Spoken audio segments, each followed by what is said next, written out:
What's going on, ladies and gentlemen? My name is Michael and welcome to FudgeMuppet. Today we've got a brand new modded build for you, and as you can tell by the length, we've really gone crazy with this one. There was just so much important info to explain and such a vast amount of role-playing we wanted to weave into the backstory and motives section. This build has been heavily inspired by those of you who thoroughly enjoyed our recent lore videos, one being a theory on a secret Thalmor conspiracy, and the other being this week's video on the story of the legendary mage Azadal. Speaking of recent videos, our Fallout 4 Halloween build was received very well, and we're really considering throwing another potentially spooky one at you sometime soon. But back to this Skyrim build, we often see fans giving feedback on our modded Skyrim builds, asking us to also give them a vanilla alternative, and if you're part of this audience, then you're in a little bit of luck with this build. While it uses a bunch of mods, you can easily still use the backstory, except for alternate start. You can keep the role-playing and motives the same, and even the perk choices. That said, you'd want to wear normal elven armor and another headpiece of your choice, perhaps Azadal's mask or an enchanted circlet. That said, you won't be able to cast some of the incredibly cool and chaotic spells this build uses, nor will you be able to benefit from the changed racial bonuses and overhauled standing stones. If you're playing vanilla and looking for pure efficiency with your build, you'll want to use that classic Atronach stone, which we've made very infamous, though for those with mods, you'll be using something else entirely. I'll get into that soon.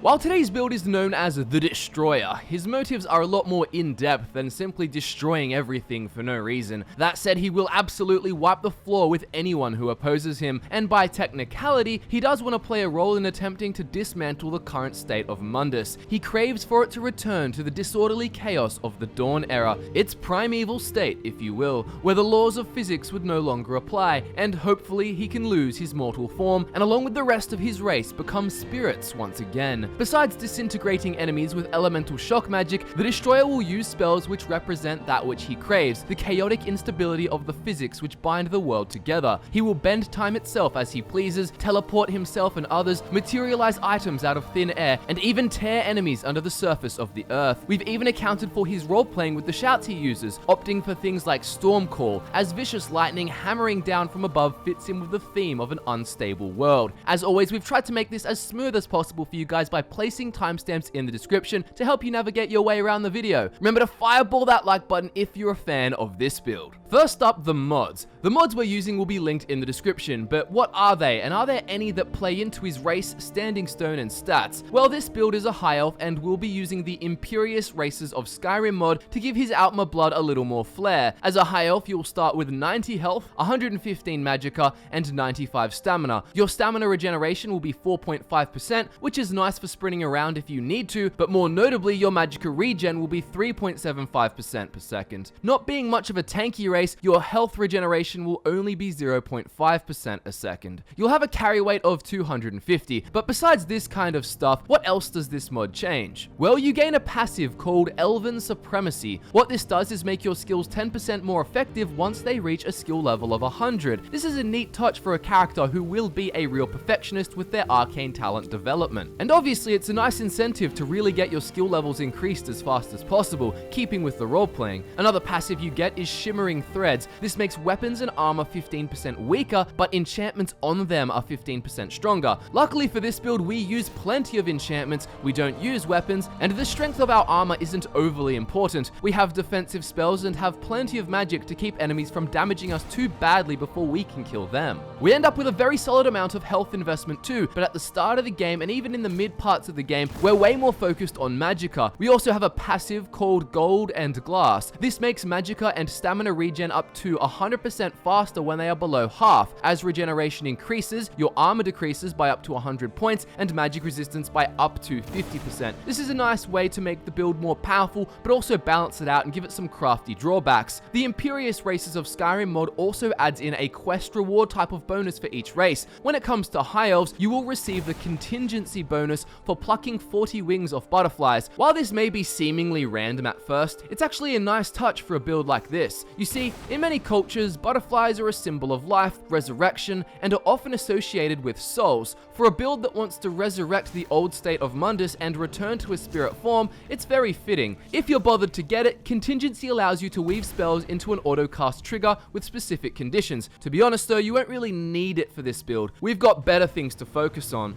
With the race and the mod that changes it up out of the way, we also have to consider our standing stone. As many of you know, the standing stones in vanilla Skyrim aren't exactly as diverse in their utility as they are unbalanced. The Atronach stone, for example, as you know, is super powerful when compared to the others, and the Lord stone is quite good too. The stones are also often selected depending on what stage of the game you're in, so you use things like the mage stone early on so you can level your mage skills, and then you end up switching to the Atronach stone later. Well, the Aurora standing stones of Skyrim mod changes that. Now each stone has a vastly different effect. If you would like to pick a different standing stone to us, remember the mods are linked in the description, and you can go right ahead. We actually decided to go with the mage stone, and now it doesn't just help you level your magic skills faster. What it actually does is give you an ability called World Under Aetherius, and this improves the effectiveness of all spells and scrolls by a small amount. We thought this was a great pick for this character as he is hyper focused on magical prowess in his playstyle, and by using this stone it helps place you above others even if they have the same skill level and spells. But the standing stone effect doesn't just stop there. You also gain a power which you can use once a day. With the mage stone, your power is called Ascension. This allows you to choose one of 3 random spell schools, and it then improves its spells for a short period of time. It's not super necessary for this build, but again, it's there. We're also using 2 magic mods for this build to give him a long list of crazy spells which have a very wide variety of applications. This stuff is really where a lot of the fun is. They are Apocalypse, Magic of Skyrim, and Fendrix, Magic Evolved. These mods provide the spells that do the things I mentioned in the intro, like bending time and teleporting you. They will also give you some seriously cool destruction spells. We'll talk all about the spells in the spell section of the video though. We also have a mod named Dark Elven Armor, which gives you an awesome set of, as the name suggests, Dark Elven Armor. It's a beautiful aesthetic, and the pieces should ironically spawn around the Shrine of Talos in Whiterun. If they do not because of other city mods you have, just invest 2 perk points into smithing to get elven smithing and craft it yourself, or fix your mods. Finally, we're using the alternate start Live Another Life mod, and it will allow us to begin at the Thalmor Embassy. With the mods out of the way, what is the stat spread this build will be using? Well, you definitely won't be needing any stamina investment, as all you will use it for will be sprinting. You also have decent stamina regeneration due to the racial bonuses granted to you as a high elf with the mods we've picked. Therefore, we recommend a stat spread of 50% magicka and 50% health, but you should definitely aim to allocate magicka twice as often as health early on, as this build is all about those spells. However, eventually, once you find you've got a good grip on enchanting, you can use enchantments to heavily reduce casting costs. Only after this should you focus on bringing that health back into balance, so you should pick magicka twice and then health until your enchanting is good enough to mainly just chunk on some survivability with health. But as I will remind you in the gear section, if you want to be super magicka intensive non-stop forever, then you can just go for twice as much magicka as health eternally. It really depends on how aggressively you desire to play. We'll touch on playstyle later too in the spell section and of course the playstyle section. Now it's time for the backstory, but do remember the theory we've based the Thalmor conspiracy on has not been proven 100% canon yet, although the idea has been alluded to multiple times through a few legitimate in-game sources. If you want more information on it, I strongly recommend you head to our videos page and give our theory a watch.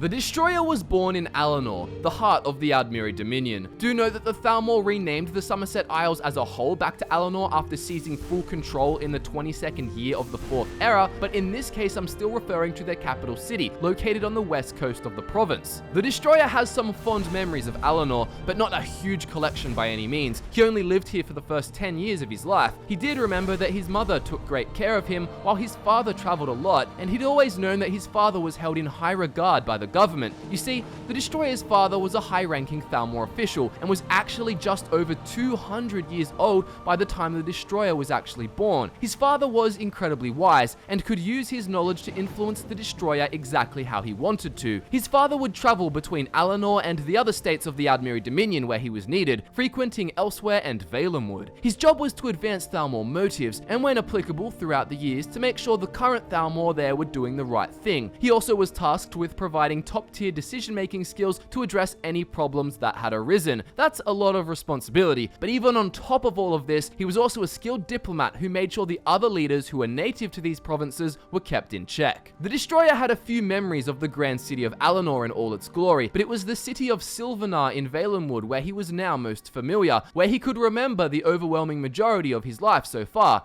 You see, as a single child, the Destroyer moved with his mother and father to Valenwood at the age of 10. His father was sensational at his job, but he was exceptionally good at getting things done in Valenwood. Due to his long lifespan, he had an extensive history of ensuring things went the Thalmor's way in the Bosma province. Living in Silvenar was so different, and the Destroyer's mother wasn't overly pleased to begin with, but the father gave them no choice in the matter. He was a high-ranking member of the Thalmor, and this had been his duty for double the lifetime of many elderly human individuals. Silvenar was like many other cities in Valenwood. Great oak trees towered into the sky, and a society of wood elves lived above the forest floor in their tree-based dwellings. A vast amount of branches spindled around the settlements like a spider's web, each cluster forming a different path to help the citizens find their way around. Speaking of a spider web, the inhabitants living within these tree formations often chose to dine on all kinds of insects and bugs, and the Destroyer always found it repulsive that they almost all preferred to eat these bugs alive. His father had taught him that the other races were below him, and with little other influences in his life, he definitely agreed. Being of Thalmor nobility, the Destroyer's family lived among other High Elf members in a building made specifically for them. It was pretty much the same as the Thalmor embassy in Skyrim, except, you know, literally made from a tree. The Thalmor had a great amount of resources here, from libraries to tutors to chefs and combat trainers. It was like their own little community away from the rest of the society they all considered so barbaric and backwards. While Valenwood might not have been as nice for the Destroyer's family as Alinor, they actually all got along much better now than they previously had because they now got to see each other every day. Long periods away from the father no longer happened, and the father actually started to devote a lot of time to his son, giving him constant attention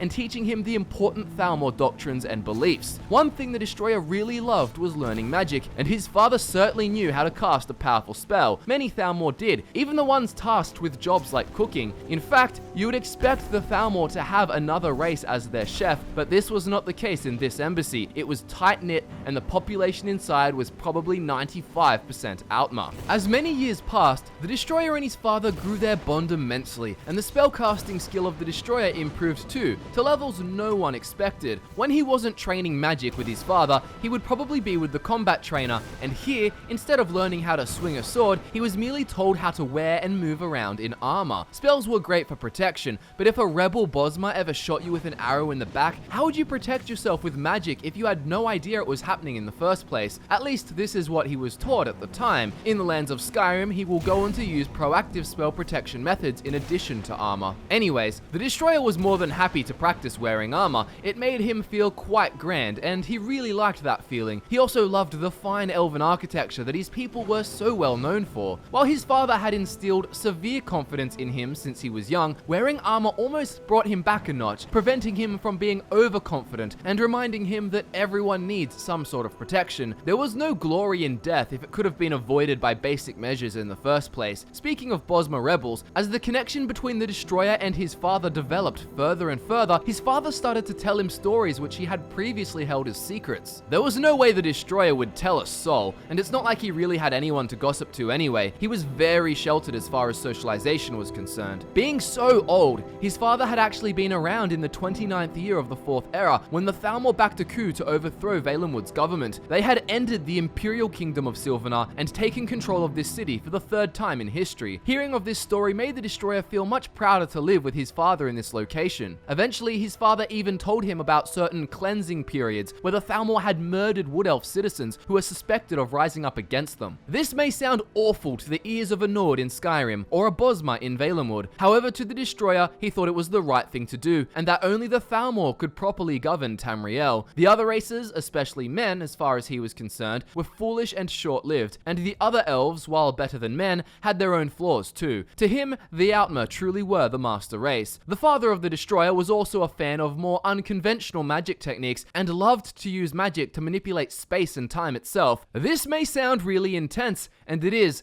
but obviously these spells didn't have any world-changing capabilities, though they could be dangerous. His father was using alteration magic most of the time, but referred to some of his magic as being like a dawn magic, saying it was chaotic like the state of the Dawn era. Besides learning unique magic from his father, he also spent a good amount of his time reading in the library. His father had told him that the Outma were once divine spirits, although a god who had helped men, named Lorcan, had taken this right away from them. Hearing of this and combining it with the thoughts of his father calling some of his magic dawn magic, the Destroyer started to do a lot of research into the Dawn era. All the books on it were kind of hazy, but even just the idea of a time period in which the laws of reality weren't fixed really intrigued him. It was scary, but at the same time, so cool. It was something that took him a while to grasp, that the very fabrics of physics that governed his body didn't always exist. The Destroyer also loved to read of powerful mages throughout history, and one of his favorite reads was called Azadal's Descent. The books in the Thalmor Embassy Library there in Valenwood didn't really have books that praised men, although they kept Azadal's Descent on hand as they believed it served as an example of why men could not be trusted with the powerful magic of elves. It was a tale of an ancient Nord who strove for arcane perfection, but ended up taking it too far and losing his sanity. The Destroyer was keen on learning plenty of magic too, but believed his superior Outma brain could handle it better. Azadal had learned all kinds of magic from the elves, but in the Destroyer's eyes had abused this power to bring them suffering. Azadal went on to join the Dragon Priests, where his power grew further. There was much to be learnt from dragons. Azadal then turned his gaze to Daedric princes and to the realms of Oblivion, and it was here where he really lost the plot, becoming a servant of Hermaeus Mora and Mirac. The Destroyer knew this was a cautionary tale, and when he asked his father about it, he was given a very interesting viewpoint. His father told him that while Azadal lost his mind, that was only because of his own shortcomings. It was not being a servant in itself that made him lose his mind, but rather his inability to get over the loss of his family at the hands of elves and the lack of an end goal for his ambition. He went on to say to the Destroyer that everyone is a servant to someone else. Many people are servants to their mothers or fathers, their spouse or their boss. Being a servant to a Daedric prince like Hermaeus Mora or the first Dragonborn would be of great power and benefit. That said,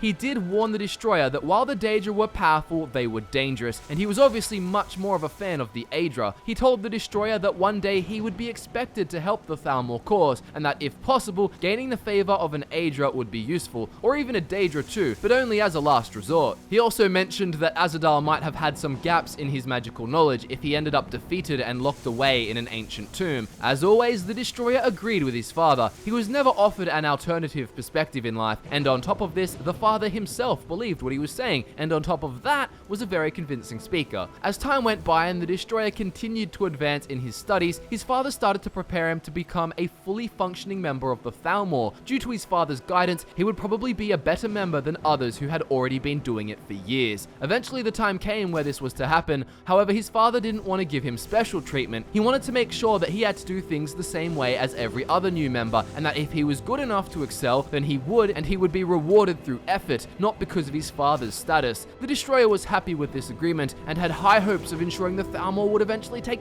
full control of Tamriel during his lifetime. One day, however, he had an interesting question for his father. He said, "You told me that Azadal sought immense power and went insane because of a variety of reasons. One of them was that he was never happy and never had an end goal in mind. All he cared about was growing his power more and more. What happens when we finally rule Tamriel, when we have sought power continually and then finally we dominate? Won't we too then end up without a goal, as our plan to assume control of these lands would have been completed?" His father looked at him with a concerned yet fascinated impression. He was proud of such a logical question. "Come with me," he said, as he took his son into his chambers where they could talk in secrecy, as they had done many times throughout the years. Here his father told him a huge Thalmor secret, one that not even most Thalmor members were aware of. The main goal was to control Tamriel, of course, but what the high-up members like his father knew was that there was something far deeper and far more abstract at play here. The Destroyer's father went on to explain a concept known as the Towers. He said, "There are these towers, which come in a variety of forms, which are said to hold up the world. They are littered throughout Tamriel, and they keep Mundus in its current orderly state." As the Destroyer knew, things were not always like this. Things were chaotic back in the Dawn era, and the spirits which the Outma are descended from roamed freely. His father explained to him that the secret plan of the Thalmor is to eventually control and deactivate these towers. They have a magical aspect to them, a power of creation and order. They hold Tamriel together in its current state of physics and linear time, and stop it from falling apart into the disordered chaos of the Dawn era. At first, the Destroyer was a bit afraid of the idea of reverting to a strange original form, but his father, as always, convinced him. He came to believe that he too should desire to be freed from his mortal form. Mortality was for men, not for superior elves. It took him a while to process, but as always, he agreed. His father went over the 8 towers,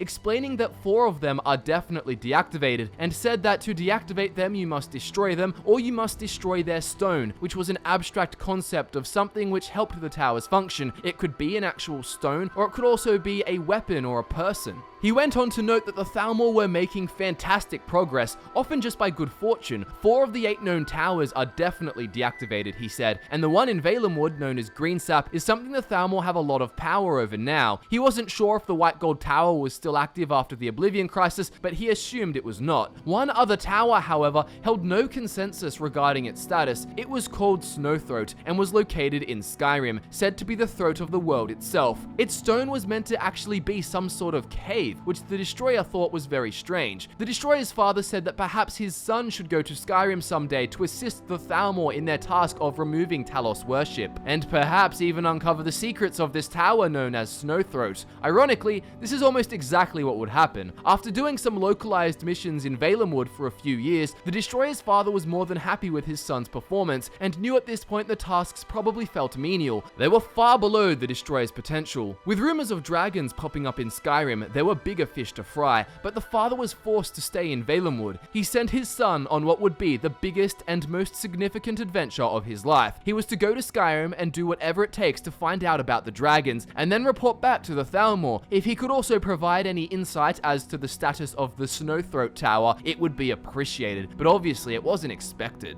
The Destroyer said his farewells and headed off to Skyrim, giving his mother and father his warmest words. He always knew that each mission might be his last, and he wanted his parents to know how much they meant to him. After all, they were the only people he really talked to. That said, his father had trained him well. Others would say he was indoctrinated, but it really depends on your perspective. As much as he loved his family, the Thalmor come first to him, and he would do whatever it takes to return the Outma to immortality. He set out to destroy all of Mundus in its current form, wanting time, space, and physical suffering to lose their meaning, so that the elves may become spirits once again. He traveled to Skyrim and found his way to the Thalmor Embassy. Obviously, you will use the alternate start mod to start at the Thalmor Embassy. Now for role-playing and faction choices. This build is not an evil person by his own definition, although just by his upbringing he will look down at other races and will not treat them nearly as well as his own kind. He will also do whatever it takes to achieve the secret Thalmor conspiracy his father told him of, seeking out vast amounts of power to help him. He will learn as much magic as possible from the College of Winterhold, eventually becoming the Archmage, so that he has full influence over this guild and the artifacts it possesses. Should the Thalmor ever acquire them, they could get them from him. Stumbling upon Helgen and later finding out he is a Dragonborn, the Destroyer will be very impressed that an Aedra has given him such a blessing, and will do whatever it takes to grow this power further, so long as it helps achieve the Thalmor plan. What actually ends up happening, which the Destroyer finds very confronting, is he actually ends up having to infiltrate the Thalmor Embassy in Skyrim. He will try to avoid as much bloodshed as possible and will be sure to mask his face, being a double agent for the greater good. You see, even if he has to kill a low-ranking Thalmor member, it will ultimately allow him to gain favor with the Blades and therefore uncover more secrets about the dragons, ultimately reaching Alduin's Wall and gaining insight as to the status of the Snowthroat Tower. Alduin's Wall says that the Snow Tower is sundered, kingless and bleeding in the 4th era. This would suggest the tower might no longer be active, but he won't know how to tell for sure. Either way, his father will appreciate this intel. Luckily, his Dragonborn power not only gains him favor with the Blades, where he learns more useful information, but it also grants him a free pass to the Snow Tower itself, as he goes to High Hrothgar to learn from the Greybeards. Here, the Destroyer can really keep an eye on things, and you will roleplay that he sends highly confidential letters to his father, explaining all that he is doing and all that he is learning.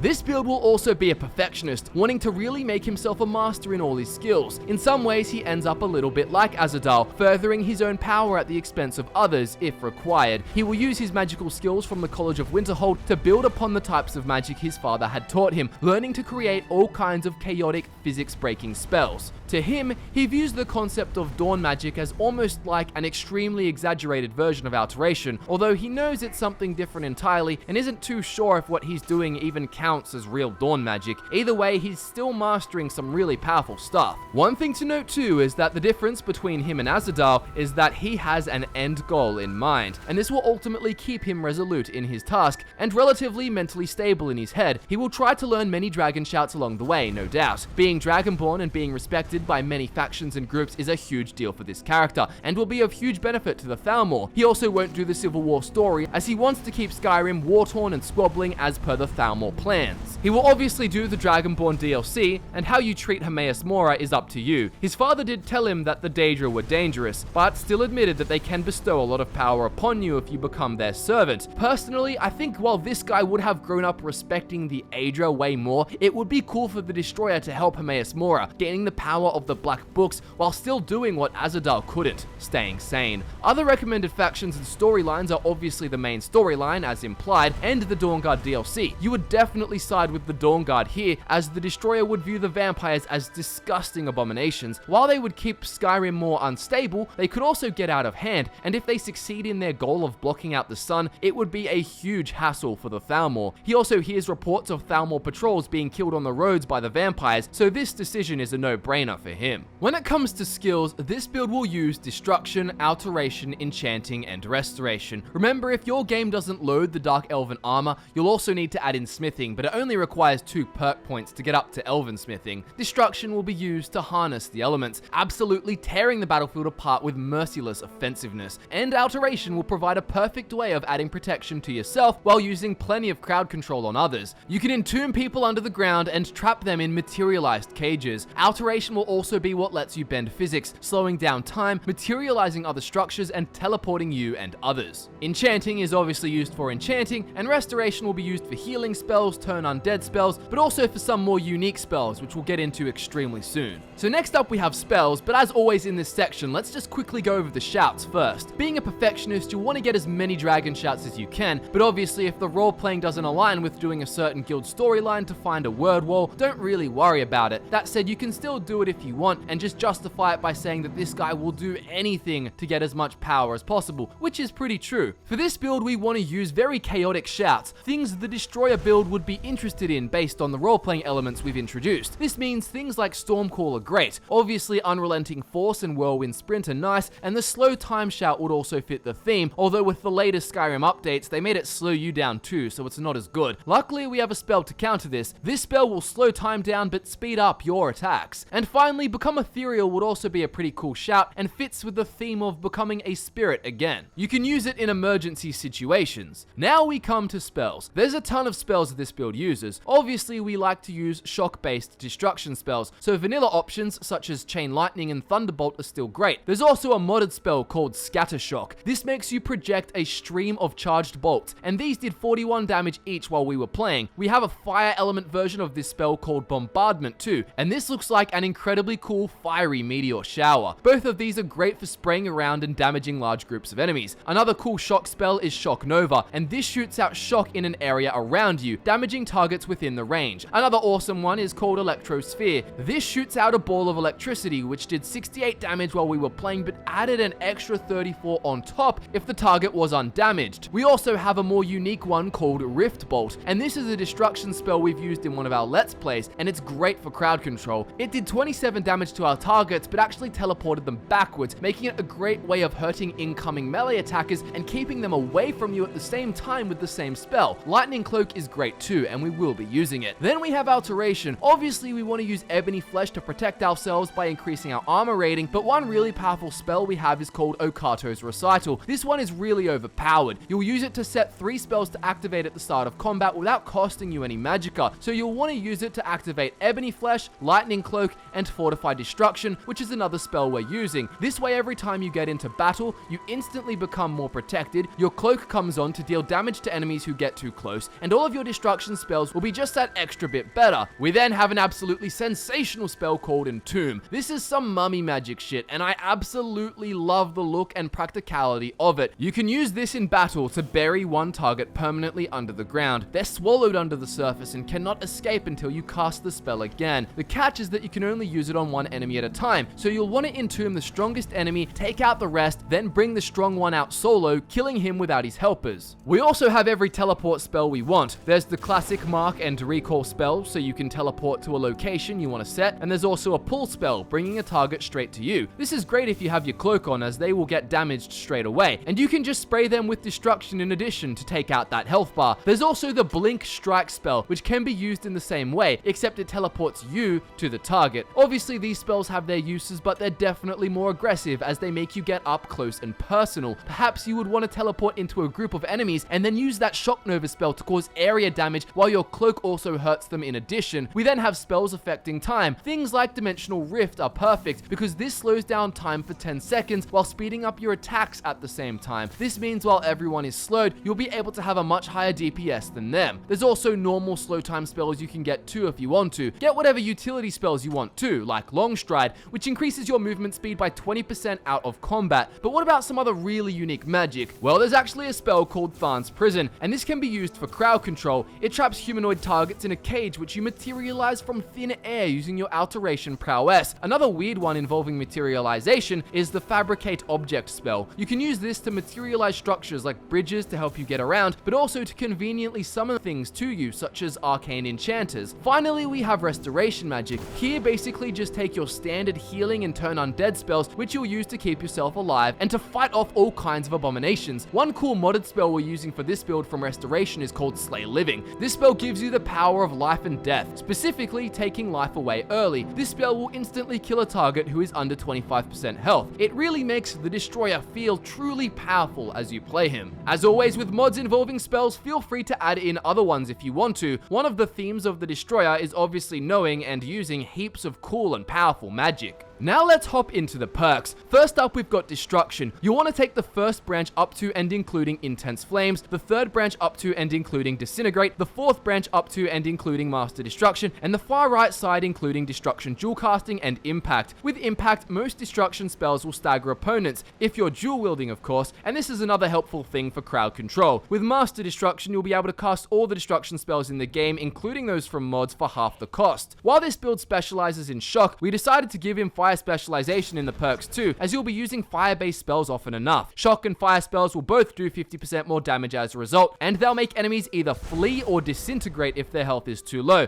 Do remember though that once it's under 25%, you can finish them off with that Slay Living spell. We then arrive at Alteration. We've got dual casting to make our spells last longer, and this can be very useful for slow time spells. We have up to Master Alteration so that all Alteration spells can be used for half the cost, and we also have 3 ranks of magic resistance, giving us a total of 30%. This is obviously helpful for making the Destroyer sturdier. We then have this Stability perk to increase the duration of Alteration spells even more, and we also have Atronach, giving us 30% spell absorption. These perks in Alteration are really great for their permanently active bonuses. Next up, let's look at Enchanting. Like most of the time, we've gone straight down that middle branch, collecting the extra effect perk at the end. Overall, this will make the enchantments we're using way more potent and allows us to put 2 enchantments on each item or slot. Finally, we have Restoration. From here, go off to the left to get Respite so we can heal our stamina at the same time as our health. This is a great convenience perk, especially if you find yourself in a lot of trouble, hence using healing, as you'll be able to sprint away and get to a safer area to plan out your attack again. I wouldn't really prioritize this perk, but it's still good. We also get Regeneration, so healing spells cure 50% more, and the Necromage perk, so we can really roast those unholy undead. All our spells will be much better against such foul monsters now. We then go all the way up to and including Master Restoration so that we can use any restoration spell for half the casting cost, modded or not. And finally, on the right side, we're just going to sink 2 perk points into recovery, making our magicka regen 50% faster. Very nice. When it comes to the playstyle, you're really spoiled for choice, and you can basically grasp it by watching the video and listening to me explain the spells section. You'll have Okado's Recital to set you up with Ebony Flesh, Fortify Destruction, and Lightning Cloak, and then you can do whatever the hell you want depending on the circumstance. Generally speaking, keeping your distance from enemies while you spray them with Scatter Shock is great. Bombardment is another good choice. Remember to use Entomb on the stronger enemy first, and then use Tharn's Prison if you're trying to fend off multiple humanoids. Then if you're feeling aggressive, you can use the teleportation tactics I talked about in the spells section. Heal yourself when necessary, switch up to Destruction magic as you see fit, and when enemies fall below 25% health, you can use that Slay Living spell to finish them off. If they're not overly strong though, you can probably just finish them off fast enough without needing to change spells.